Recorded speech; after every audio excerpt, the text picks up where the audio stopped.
الہی انطقنی بالہدی والہمنی التقوی۔ اعوذ باللہ من الشیطان الرجیم، بسم اللہ الرحمن الرحیم۔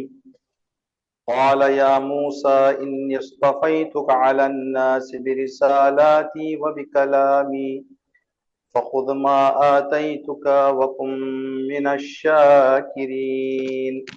اس کلاس کی قبولیت اور انشاءاللہ کے قرآن پاک سے جڑے رہنے، قرآن کی آیتوں کو جاننے، سمجھنے اور اس پر عمل کرنے کی ہم سب کو توفیق نصیب ہونے کے لیے، اور انشاءاللہ امام کے ظہور سے قرآنی حکومت دنیا میں جلد از جلد قائم ہونے کے لیے صلوات پڑھ محمد و آل محمد۔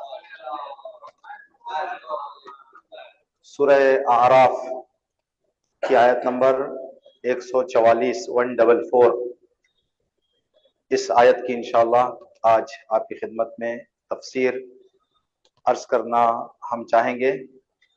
سورہ اعراف ابھی جو آیت ہم نے پڑھی، قال اللہ نے کہا، کس سے کہا؟ حضرت موسیٰ سے۔ یا موسیٰ، اے موسیٰ، انی اصطفیتک علی الناس، میں نے تمہیں لوگوں کے درمیان سے چن لیا ہے۔ کس کام کے لیے چنا ہے؟ کس مقصد سے چنا ہے؟ بے رسالاتی، میرے پیغامات دینے کے لیے میں نے پورے دنیا میں موجود لوگوں میں سے تم کو چن لیا ہے۔ اور کس کام کے لیے اللہ نے چنا ہے؟ وبکلامی، بات کرنے کے لیے، کلام کرنے کے لیے میں نے تمہیں چنا ہے۔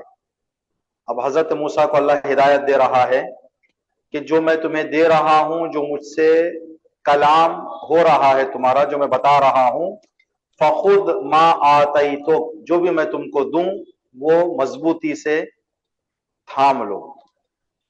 وکم من الشاکرین، اور شکر گزاروں میں سے ہو جاؤ۔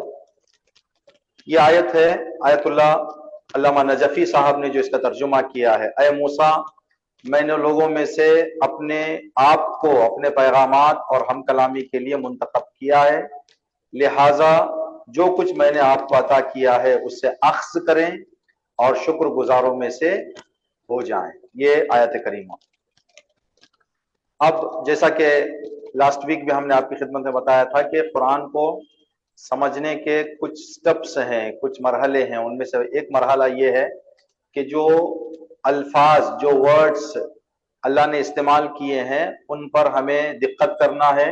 ان پر دقت کریں تو بہت ساری چیزیں آیت کو سمجھنے میں ہمیں مدد حاصل ہو سکتی ہے۔ یہاں پر اللہ حضرت موسیٰ سے کہہ رہا ہے، یا موسیٰ انی اصطفیتک، میں نے تمہیں چن لیا ہے لوگوں میں سے۔ انی اصطفیتک علی الناس، لوگوں پر میں نے تم کو انتخاب کر لیا ہے۔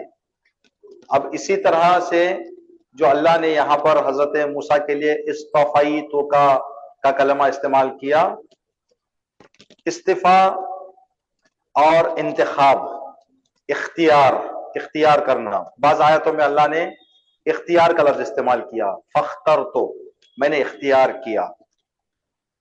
استفاء اور اختیار میں کیا فرق ہے؟ اللہ نے یہاں پر کیوں نہیں کہا کہ اے موسیٰ میں نے تمہیں اختیار کیا، بلکہ کہا کہ میں نے تمہیں استفاء کیا؟ استفاء میں وہ کیا خصوصیت ہے جس کی وجہ سے اللہ نے یہاں پر اس کلمے کو استعمال کیا؟ تو تفسیر میں علامہ طباطبائی رحمت اللہ علیہ لکھتے ہیں کہ استفاء اور اختیار میں فرق یہ ہے کہ اختیار صرف چننا ہے اور استفاء چھانٹ کر چننا ہے۔ کیا فرق ہو گیا؟ فرق یہ ہو گیا، ہم گئے مارکیٹ میں سیب خریدنے کے لیے، سیب کا ارادہ تھا، ایک سیب اٹھا کر آ گئے۔ اب وہ سامنے سے، اوپر سے، نیچے سے، اندر سے، باہر سے پورا صحیح سالم ہے یا نہیں ہے یہ ہم نے دقت نہیں کی، انتخاب کیا۔ بہت سارے پھلوں میں سے یا بہت سارے سیبوں میں سے ایک سیب کو ہم نے انتخاب کر لیا۔ جب ایک کو بغیر دقت اور چھانٹے کے لے کے آ جائیں، اس کو عربی میں کہیں گے اختیار کرنا۔ جب ہم بیٹھ کر سارے جتنے وہاں پر سیب ہیں سب کو جانچیں، سب کو بررسی کریں، سب کے بارے میں دقت کریں، اس کے بعد جو سب سے بہتر ہے اس کو اٹھائیں تو اس کو کہتے ہیں استعفا. تو اللہ کہہ رہا ہے کہ میں آج کے زمانے کے لوگوں میں نے سارے لوگوں کے ظاہر اور باطن، حال اور مستقبل سب کو دیکھ کر میں نے تمہیں استعفا کیا ہے. یعنی تمہارے اندر میں نے وہ کوالٹی دیکھی، تمہارے اندر وہ خصوصیت میں نے دیکھی جس خصوصیت کی بنا پر میں نے تم کو انتخاب کیا ہے، بلکہ استعفا کیا ہے، چھانٹ کر پرکھ کر میں نے تم کو انتخاب کیا ہے.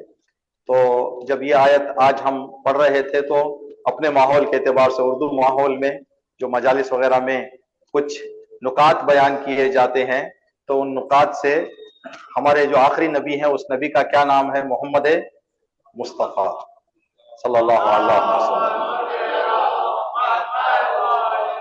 تو ہم نے استعفا کا کیا معنی بتایا؟ چھانٹ کر چننا.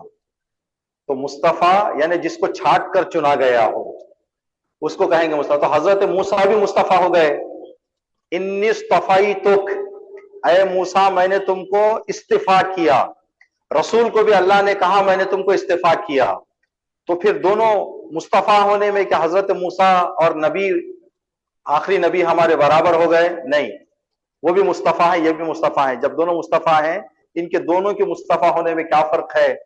جب انسانوں میں سے چھانٹ کر چنا جائے تو موسیٰ نکلتے ہیں، جب نبیوں کو چھانٹ کر چنا جائے تو محمد مصطفیٰ نکلتے ہیں. جب عام انسانوں کو چھانٹا جائے تو نبی موسیٰ نکلیں گے.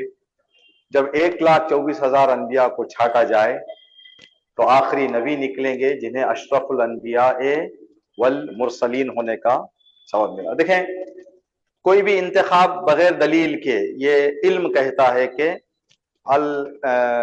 الترجیح بلا مرجح قبیح.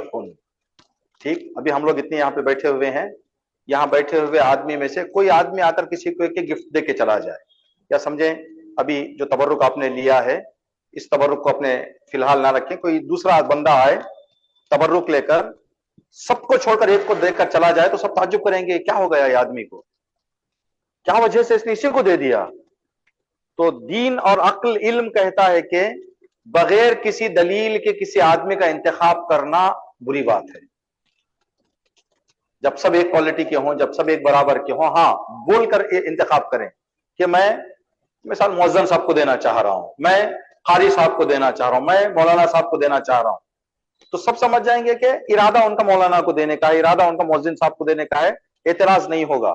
بغیر کچھ کہے کہ کسی ایک آدمی کو دے کر چلا جائے تو یہ چیز لوگوں سے برداشت نہیں ہوتی. تو اللہ نے حضرت موسیٰ کو جو انتخاب کیا، اس انتخاب کے پیچھے وجہ کیا؟ تفسیر نور الثقلین، تفسیر نور الثقلین میں روایت ہے ہمارے اور آپ کے چھٹے آپ کی خدمت میں عرض کریں کہ ہاں چھٹے امام جعفر صادق علیہ السلام.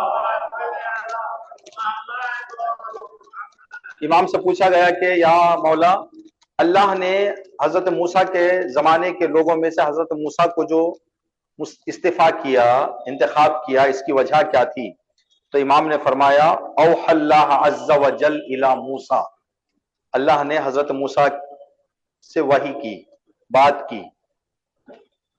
اے یا موسیٰ اتدری لما اصطفیتک بکلامی، اے موسیٰ کیا تم کو احساس ہوا کہ میں نے کس لیے تم کو چنا ہے؟ میں نے اتنے لوگوں میں بات کرنے کے لیے اور اپنا پیغام دینے کے لیے، نبی بنانے کے لیے تمہیں کو جو میں نے انتخاب کیا، اس کے پیچھے وجہ کیا ہے پتا ہے آپ کو؟ حضرت موسیٰ نے جواب میں فرمایا یا رب ولما ذالک، اے میرے رب کس لیے تو نے انتخاب کیا؟ آخر وہ میرے اندر کیا چیز تھی؟ تو یہاں پر سوال یہ ہے، جب اس طرح کے مولا امیر المومنین رسول خدا کے زندگی روایتوں میں ایسی بات ملتی ہے کہ حضرت موسیٰ کو نہیں معلوم تھا کہ اللہ نے کیوں انتخاب کیا. نبی ہو کر اس بات کو نہ جانے تو پھر ان کی نبوت پر بات آ جائے گی. یہاں پر کہتے ہیں کہ جب اللہ سوال کرتا ہے تو احتراماً کہیں کہ اللہ تو بتا، اس لیے کہ میں بتاؤں گا تو دنیا کے سامنے میرے بات کا اعتبار الگ ہے، تیری بات کا اعتبار الگ ہے. جب رسول کے سامنے امیر المومنین سے رسول خدا پوچھتے تھے یا علی آپ کو معلوم ہے فلاں چیز کیا ہے، تو مولا امیر المومنین یا رسول اللہ آپ بتا دیں. تو یہ آپ بتا دیں کہ اس کا مطلب یہ نہیں کہ مجھے نہیں معلوم آپ بتائیں، بلکہ میں کہوں گا تو علی ولی اللہ مانیں گے صرف. آپ کہیں گے تو محمد رسول اللہ والوں کو بھی ماننا پڑے گا. تو آپ میری فضیلت آپ کی زبان سے بتائیں, میری عظمت آپ کی زبان سے بتائیں تاکہ اسلام مانے. البتہ مولا امیر المومنین کی بات بھی اسلام ماننا چاہیے, لیکن آج کل جو تفریقے ہو گئے ہیں, جو فاصلے ہو گئے ہیں, اس وجہ سے تھوڑا سا تاکہ یا ربی لما ذالک, پروردگار کیوں تو نے مجھے انتخاب کیا. قال فاوحى اللہ تبارک و تعالی الی یا موسیٰ انی قلبت عبادی ظہر البطن, میں نے لوگوں کے دلوں کو ٹٹولا, میرے بندوں کے, اس دور میں زندگی کرنے والے میرے سارے بندوں کے فکروں اور نیتوں کو میں نے ٹٹول لیا. سب کی زندگی میں جتنا میرے بارے میں تواضع تمہارے اندر ہے کسی میں نہیں ہے, اس تواضع کی وجہ سے میں نے تم کو کیا کیا ہے, اپنے پیغامات دینے اور بات کرنے کے لیے میں نے تم کو انتخاب کیا. اور تم نے تواضع کو اپنا اس طرح سے بتایا کہ جب بھی تم سجدے سے فارغ ہو جاتے ہو, اپنا رخسار مٹی پر رکھ کر میرے سامنے اپنے انکساری کا اظہار کرتے ہو.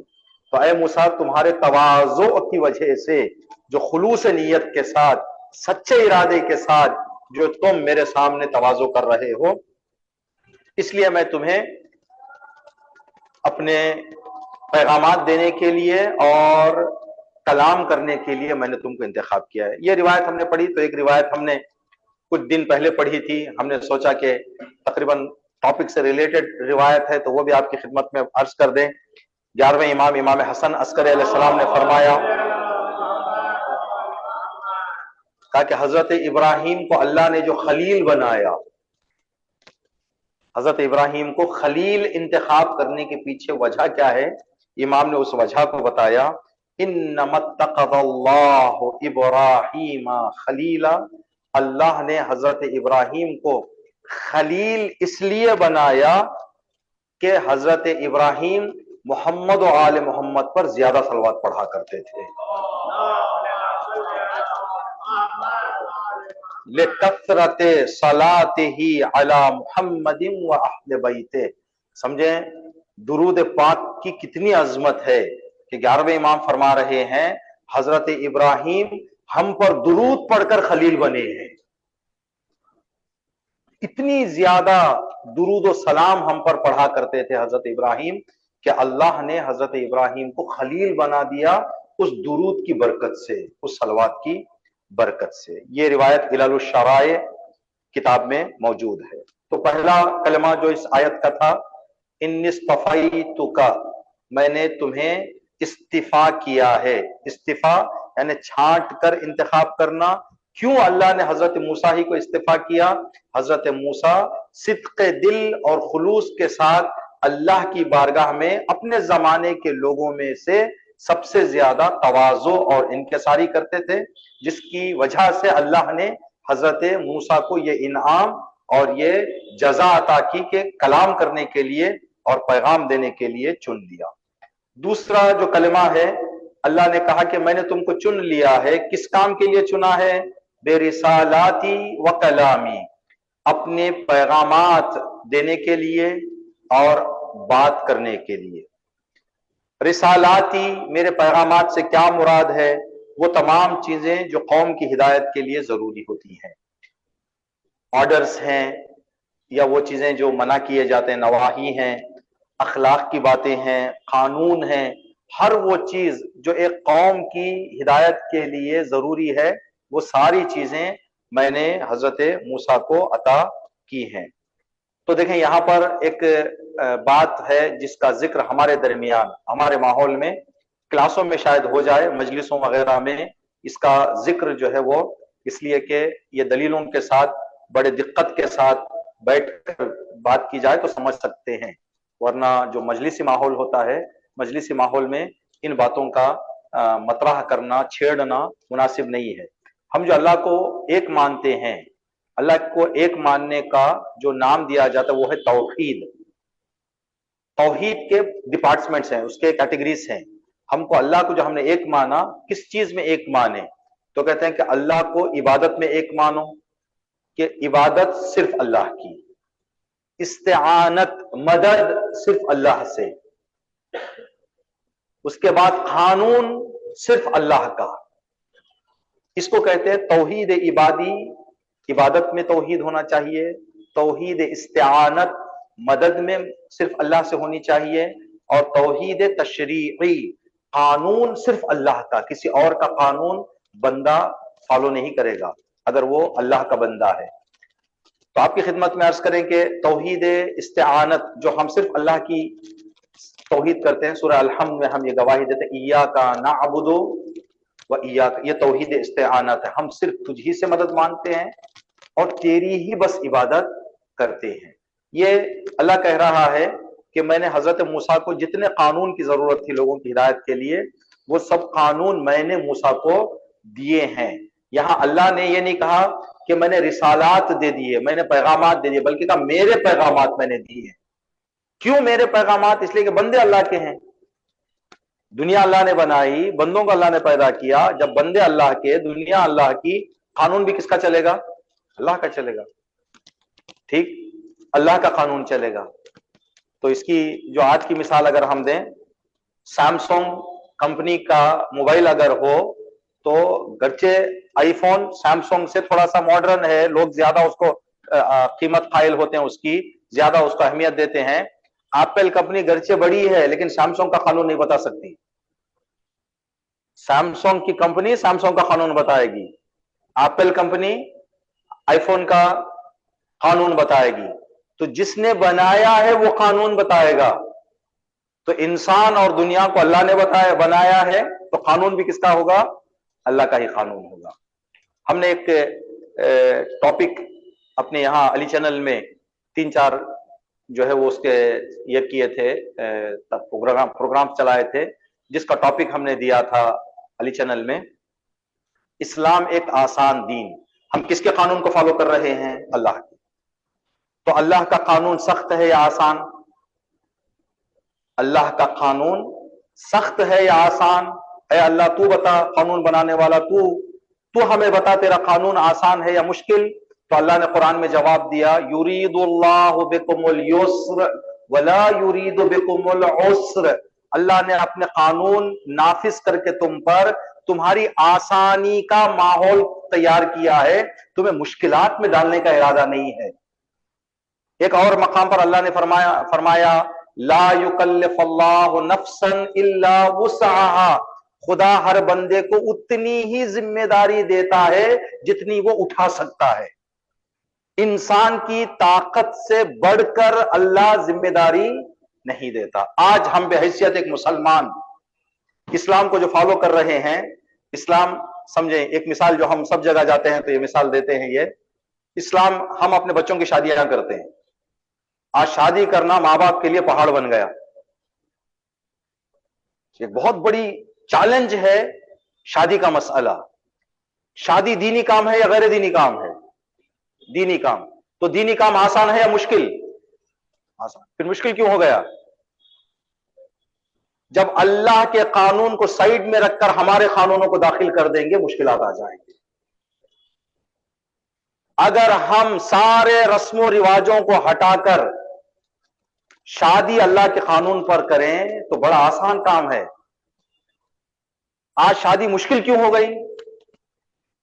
شادی اس لیے مشکل ہو گئی کہ اللہ کے قانون کے اطراف ہم نے اپنے بنائے ہوئے قانون. ابھی یہاں پتہ نہیں کیا کیا ماحول ہے. ہمارے یہاں نکاح سے 2 دن پہلے سے شادی شروع ہوتی ہے. ہلدی، منجا، نکاح.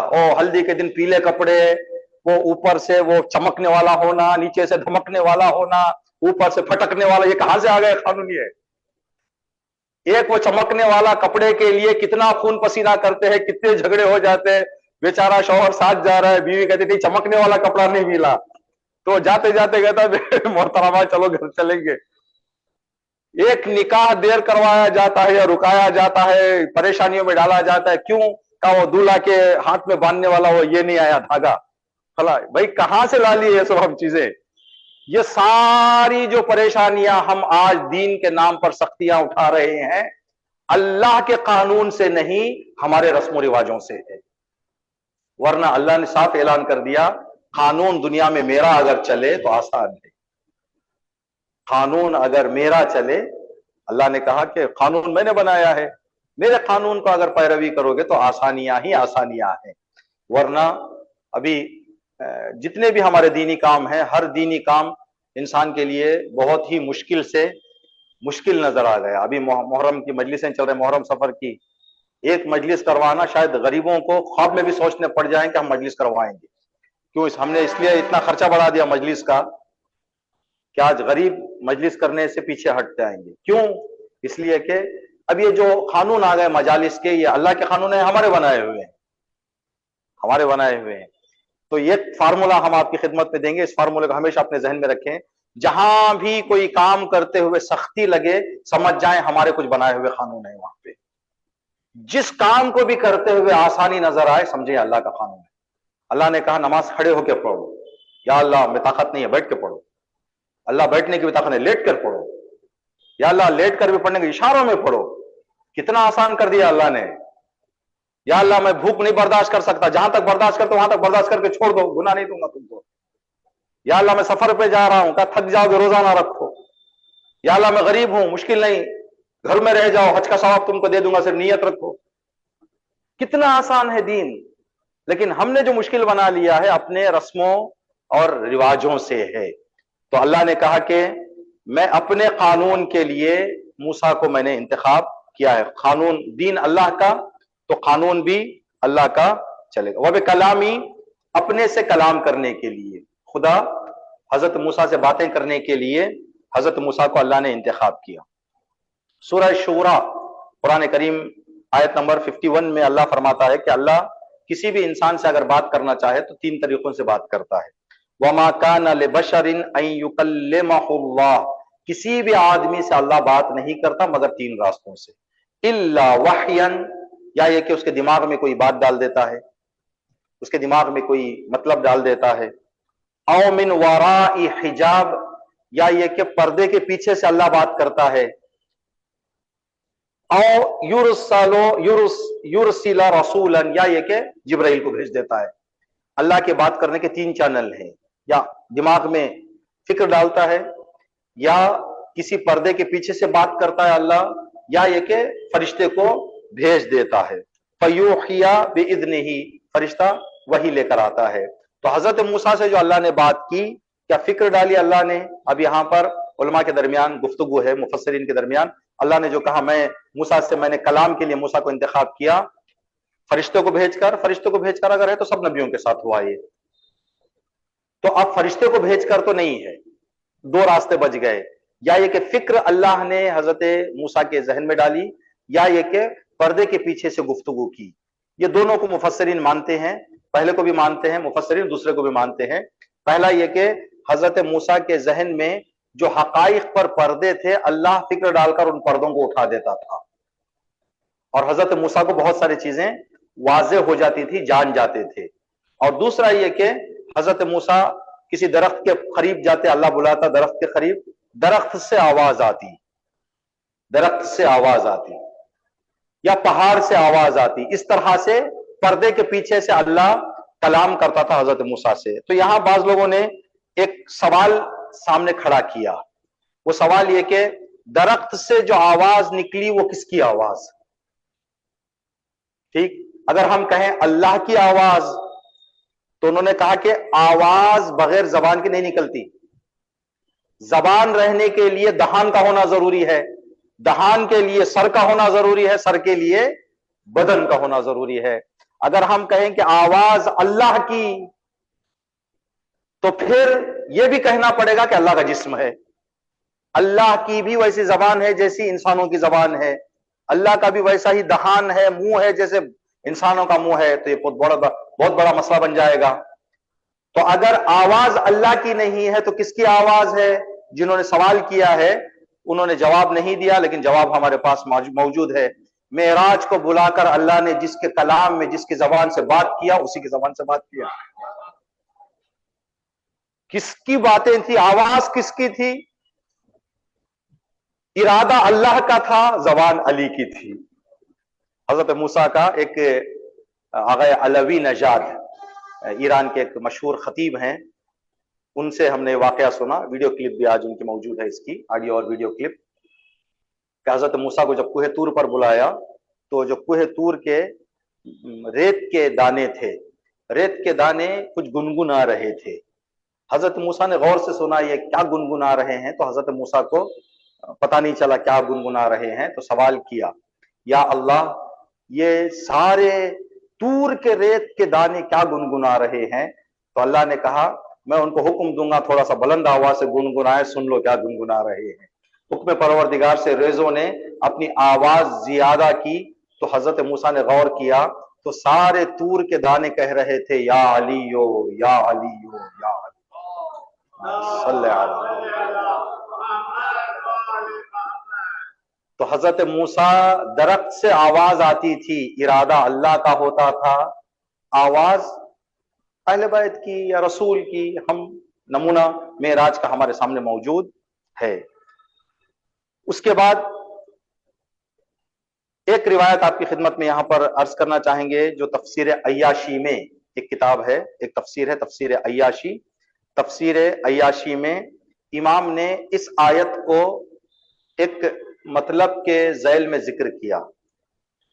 دیکھیں قرآن کریم کی ایک خصوصیت ہے اہل بیت علیہ السلام کی، اہل بیت جب بھی کوئی بات کرتے تھے باتوں کو قرآن سے جوڑ کر گفتگو کرتے تھے، آیتوں کو جوڑ دیتے تھے، اس لیے کہ آیت اگر دلیل بن جائے تو کوئی مسلمان ہوتے ہوئے انکار کرنے کی گنجائش نہیں ہے۔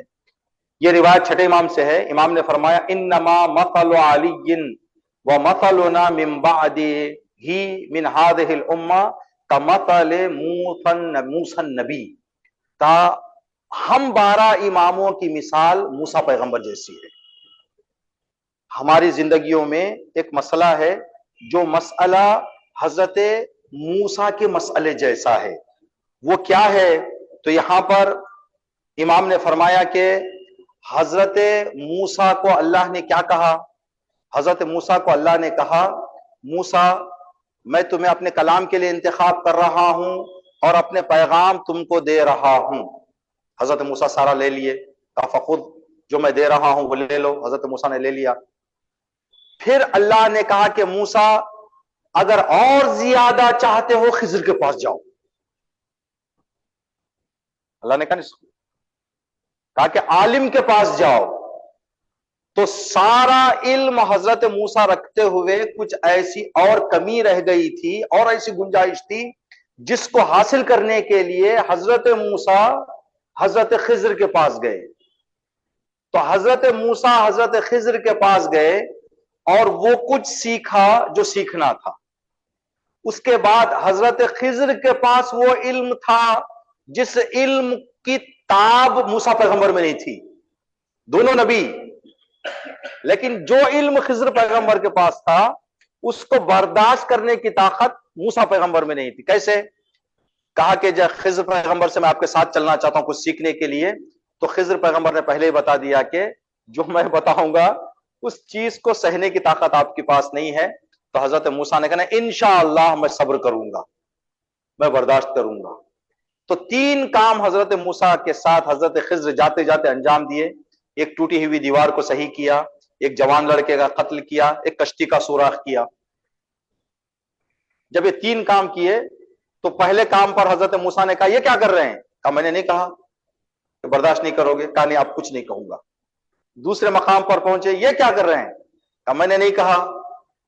تیسری مرتبہ جب کہا تو حضرت خضر نے کہا ھذا فراق بینی و بینک، اب سفر آگے جانے والا نہیں ہے، چلے واپس چلتے ہیں۔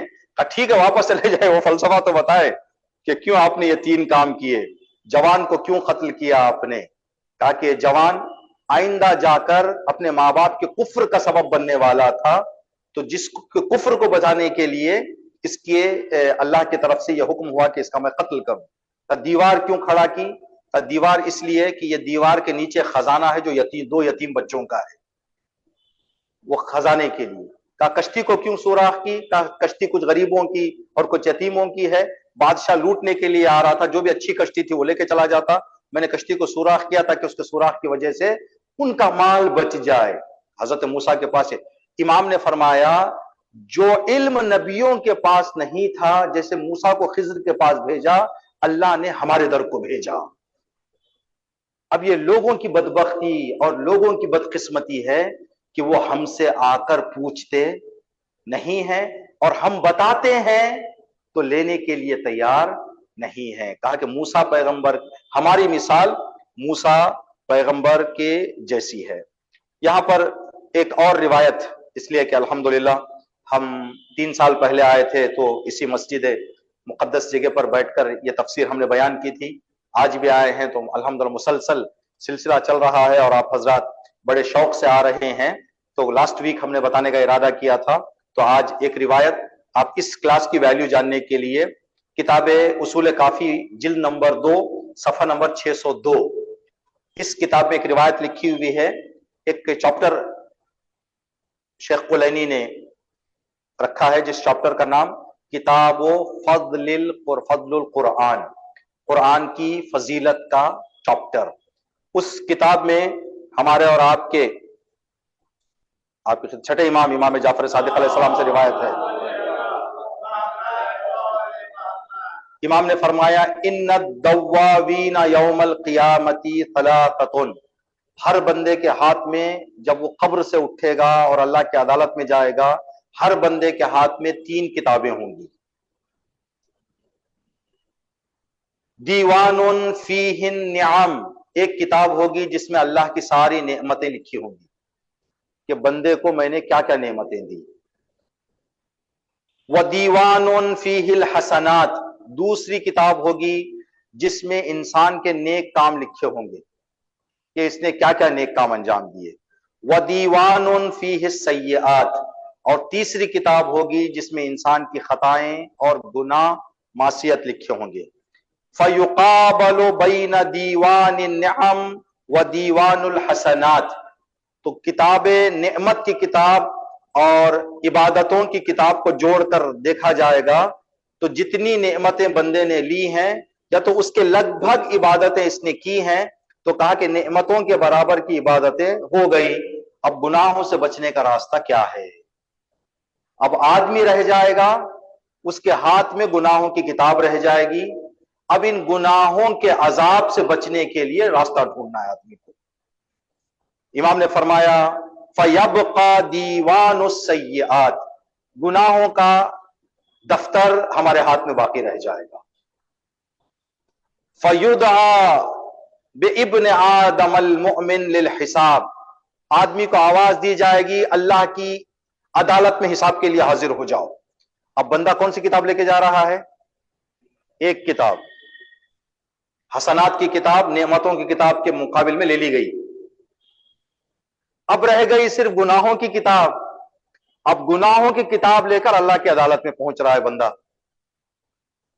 فَيَتَقَدَّمُ الْقُرْآنُ أَمَامَهُ فِي أَحْسَنِ صُورَةٍ، تو جیسے ہی بندہ گھبرا گھبرا کر ڈرتے ڈرتے ہوئے گناہوں کا دفتر لے کر اللہ کی عدالت میں جائے گا تو اس کے ساتھ ایک اور آ جائے گا، کہے گا آپ کون ہیں؟ کہا میں تمہاری مدد کرنے کے لیے آ رہا ہوں۔ ایک خوبصورت شکل میں ایک جسم آئے گا، آ کر کہے گا میں تمہاری مدد کرنے کے لیے آ رہا ہوں۔ یہ بندہ پوچھے گا تو ہے کون؟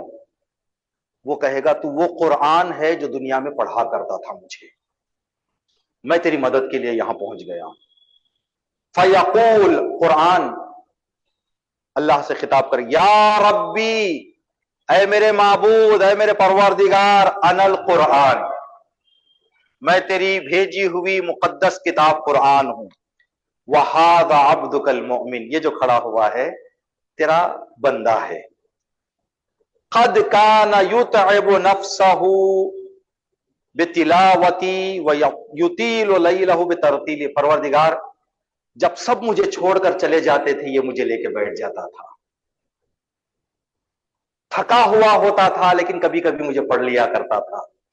پروردگار اس لیے کہ دنیا میں اس نے میری غربت دور کی ہے، میں یہاں اس کی غربت دور کرنے کے لیے آ گیا ہوں، تجھے میری عظمت کا واسطہ اس کے گناہوں کو معاف کر دے۔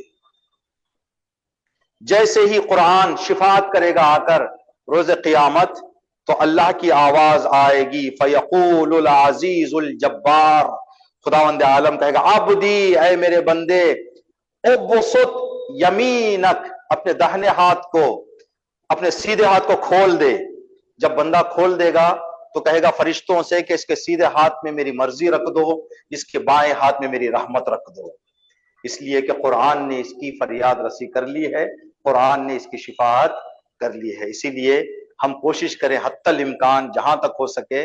ہم سے سوال کیا جاتا ہے کہ مولانا کبھی کبھی ہم اپنے گھر میں قرآن اوپر رکھنا چاہ رہے تھے، ہاتھ سے گر گیا، کیا کریں؟ تو ہمارے یہاں پرانے دور میں کہتے کہ نمک تول کے یا کوئی چیز تول کے خیرات دے دو۔ ہم نے جواب میں کہا کہ یہ ایک رکوع قرآن پڑھ کر اوپر رکھ دے۔ قرآن سے کہیں کہ قرآن میں تجھے اوپر رکھنا چاہ رہا تھا لیکن غلطی سے میرے سے گر گیا ہے، میں تیرا احترام کرنا چاہتا ہوں، کیا کروں؟ تو قرآن کہے گا 4 آیتیں پڑھ کے عمل کر لے، یہی میرا احترام ہے، ورنہ 4 بوسے دے کے بھی رکھے گا پڑھے گا نہیں۔ ہمارے یہاں ایک شاعر ہیں جناب بہلول عابدی، وہ ایک شعر میں انہوں نے کہا تھا جو ابھی ذہن میں نہیں آ رہا ہے، کچھ گھروں میں آج بھی میرے خدا، کچھ اس طرح کا نام ہے، کچھ گھروں میں آج بھی میرے خدا طاق پر رکھا ہوا، احتراماً طاق پر رکھا ہوا قرآن ہے۔ آج ہم نے قرآن کو کہاں کہاں پر محدود کر کے رکھ دیا۔ دلہن گھر جا رہی ہے تو پہلے قرآن کو پہنچاؤ دو، پڑھے گی؟ معلوم نہیں پڑھے گی۔ بیٹا سفر پہ جا رہا ہے، قرآن کے نیچے سے بھیج دو، بٹھا کر 2 رکوع قرآن پڑھا کر بھیج دیں، دلہن سے سورہ پڑھوائیں۔ تو یہ چیزیں ہیں جو انسان کے لیے، تو یہ بہت بڑا قرآن کریم کا کرم ہوگا روز قیامت پڑھنے والوں کے لیے۔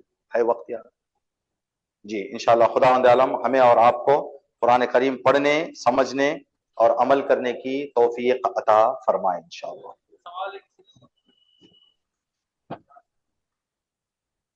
جی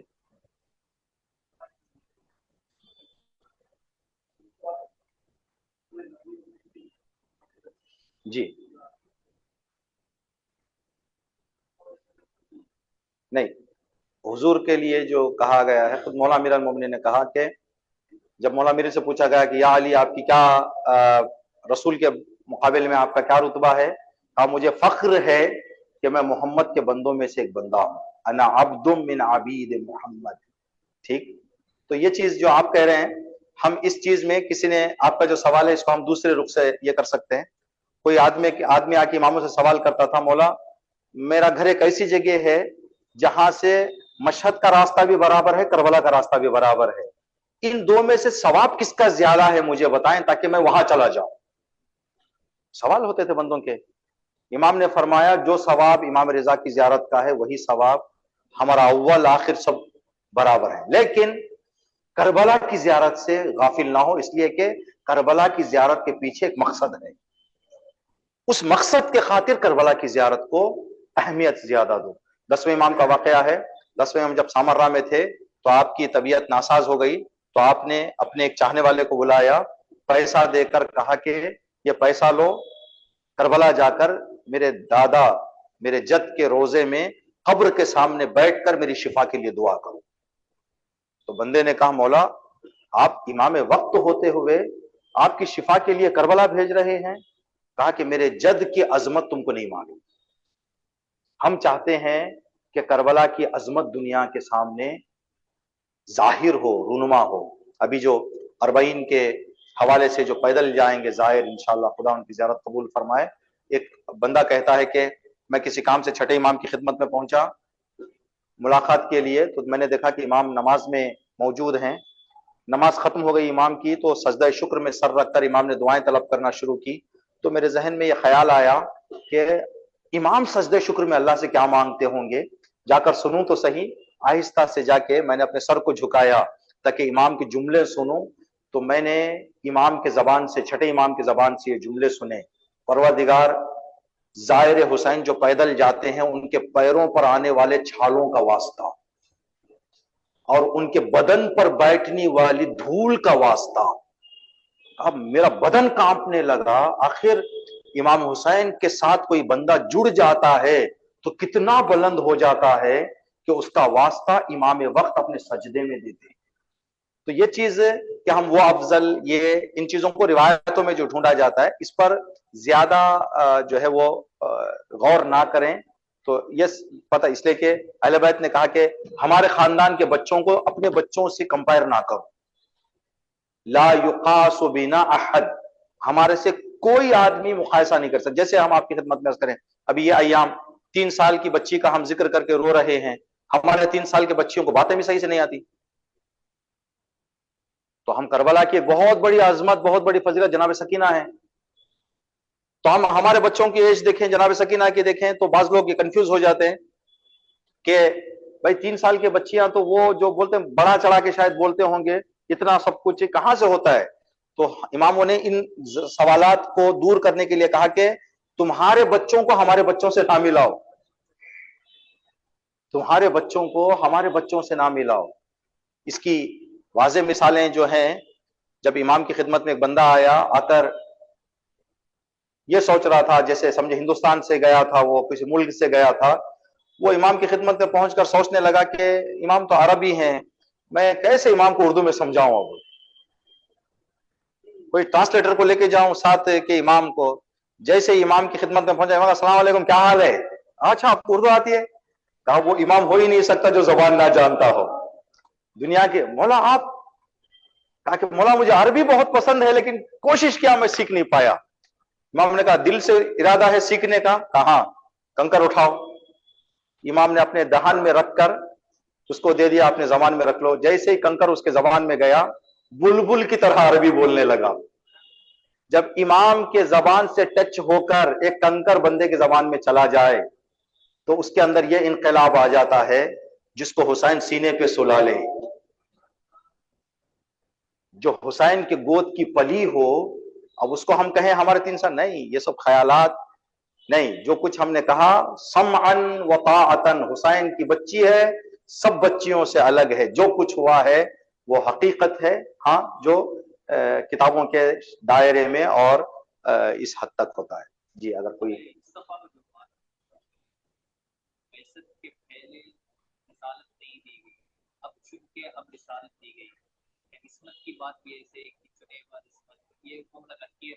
جی جی جی جی جی ایک اچھا، بہت اچھا سوال ہے کہ حضرت نبی کریم کی عمر 40 سال کی تھی تو اللہ نے نبی بنایا. 40 سال سے پہلے کی جو زندگی تھی نبی کی، وہ اللہ کی طرف سے اعلان نہیں ہوا تھا. جو آپ کا سوال ہے اس کا، نبی ولادت سے نبی تھے، اعلان 40 سال میں ہوا. ٹھیک. نہیں وہاں پہ رسول کے لیے چنا ہوا لفظ نہیں ہے، حضرت موسیٰ کے لیے. جی عصمت کا معاملہ اللہ نے جس کو وہ نبوت کا ذمہ داری دینی تھی ان کے لیے پہلے ہی سے انتخاب جو ہے اللہ کا ہوتا ہے. یہاں پر شاید آپ کے جواب کو ہم یوں کہہ سکتے ہیں، اللہ کا انتخاب ولادت پر ہو گیا تھا، استعفیٰ یہاں پر ہوا ہے. فرق ہو گیا نہیں؟ عصمت آ جاتی ہے، عصمت ولادت سے.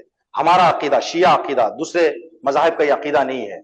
دوسرے مذاہب کا عقیدہ یہاں تک کہ نبی کریم کی باتوں پر بھی وہ عصمت کی نگاہ سے نہیں دیکھتے. ٹھیک. جب خلیفہ اول ممبر پر بیٹھے تو خلیفہ اول نے ممبر پر بیٹھ کر کہا کہ جو باتیں تمہیں میری اچھی لگ رہی ہیں اس کو لے لو، اگر میرے سے غلطی ہو جائے تو معاف کر دو. انہوں نے ڈائریکٹ ممبر سے اعلان کیا تھا، غلطی ہو گئی تو معاف کر دو بھائی مجھے، اس لیے کہ میں انسان ہوں. تو وہ آدمی اللہ کا ہادی نہیں ہو سکتا جو غلطی کرے، جو غلطی کرے. تو انبیاء کی جو عصمت ہے ہمارے عقیدے کے اعتبار سے، ان کی ولادت سے انتقال تک عصمت باقی رہتی ہے. ہاں جو عہدے ہوتے ہیں وہ خدا جب جب مناسب سمجھتا ہے وہ عہدوں کا اعلان ہوتا ہے. ہمارے نبی ولادت سے بہت سارے واقعات ہیں جو بچپن میں نبی نے جو ہے.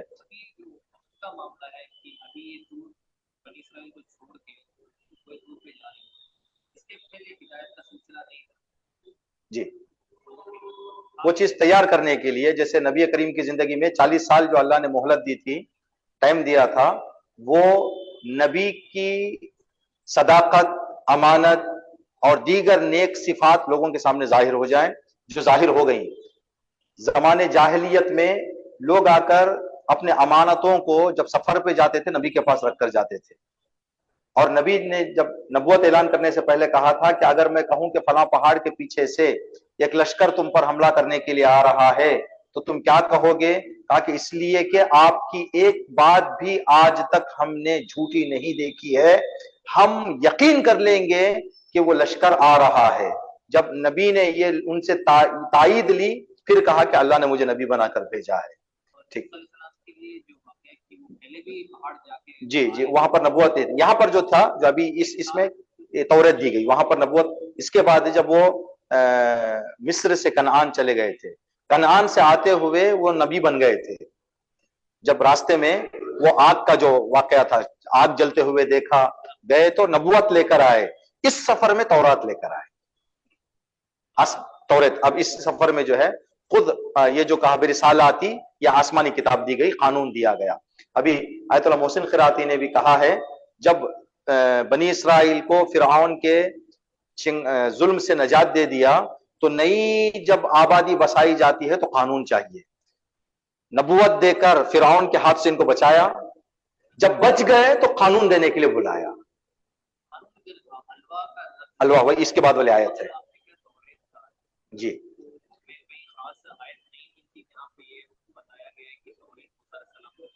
جی، اس میں جو ہے وہ تفسیر میں آئے گا، یہ جیسے روایتوں میں نہیں ہے، نہیں، ہر چیز قرآن میں نہیں ہوگی۔ آپ کی خدمت، کل ہم نے ایک مجلس پڑھی پیرمبور میں، حضرت آدم کے 2 بچوں کی قربانی کے حوالے سے۔ اب 2 بچے کون ہیں؟ حابیل قابیل۔ اب پورے قرآن میں دیکھ لیں، حابیل اور قابیل کا نام نہیں ہے، کہیں پر بھی ذکر نہیں ہے کہ حضرت آدم کے 2 بچوں کا نام حابیل اور قابیل ہے، اور قابیل نے حابیل کا قتل کیا، کہیں پر نہیں ہے۔ یہ نام اہل بیت نے بتائے ہیں روایتوں میں۔ تو قرآن نے بھی اعلان کیا، وَنُنَزِّلُ عَلَيْكَ الْقُرْآنَ لِتُبَيِّنَ لِلنَّاسِ مَا نُزِّلَ إِلَيْهِمْ۔ اے رسول، ہم نے آپ کی خدمت میں قرآن کو نازل کر دیا ہے، آپ کی ذمہ داری ہے کہ قرآن سمجھائیں۔ ٹھیک، اگر پوری وضاحت کے ساتھ اگر قرآن کو نازل کیا جائے تو شاید 6-7 ہزار صفحے کا قرآن ہو جائے گا، جو 300 صفحے کا ہے، 6-7 ہزار بھی کم۔ تو جب 600 صفحے کا قرآن ہم لوگوں کو اٹھانا اور پڑھنا مشکل ہو گیا ہے، تو پھر صرف وہ دیکھ کر ڈر جاتے کہ بھئی یہ کہاں پڑھیں گے، اب اٹھانا ہمارے لیے دشوار ہو جاتا۔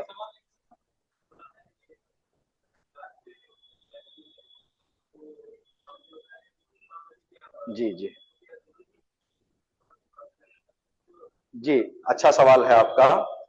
ضروری کا یہ نہیں، وہاں پر جو رسول نے سوال کیا، رسول جب پہنچے تو جب گفتگو شروع ہوئی تو نبی کے دل کو ٹھنڈک ہوئی۔ میں آپ کو ایک مثال دیتا ہوں، آپ یہاں سے سمجھیں کوئی بھی ایک سفر چلے جائیں، کشمیر چلے جائیں گھومنے کے لیے، ٹھیک ہے، گھومتے گھومتے جیسے یہ ہوتا ہے، آپ تمل ناڈو کے ہیں تو آپ بس میں بیٹھے بیٹھے پیچھے کے سیٹ والا تمل میں بات کرنا شروع کر دے، آپ پیچھے مڑ کے دیکھیں گے کشمیر میں کون تمل بات کر رہا ہے، ٹھیک، تو آپ کے دل کو ایک ٹھنڈک محسوس ہوئے گا۔ اور وہ بندہ داڑھی بھی رکھتا ہو، سجدے کا نشان بھی ہو تو اور زیادہ تھا، السلام علیکم، پھر آپ تیلگو میں، تو اپنے جاننے والے کی آواز سنے تو دل کو سکون ملتا ہے۔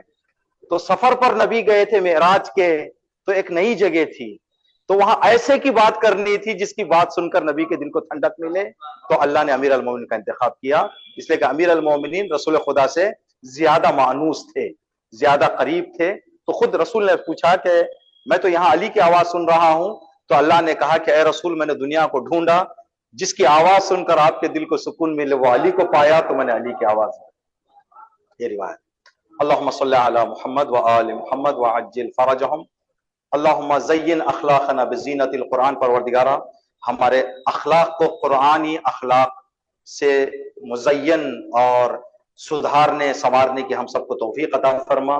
پروردگار، قرآن پڑھنے، قرآن سمجھنے اور قرآن کریم پر عمل کرنے کی ہم سب کو توفیق عطا فرما۔ ربنا تقبل منا انک انت السمیع العلیم۔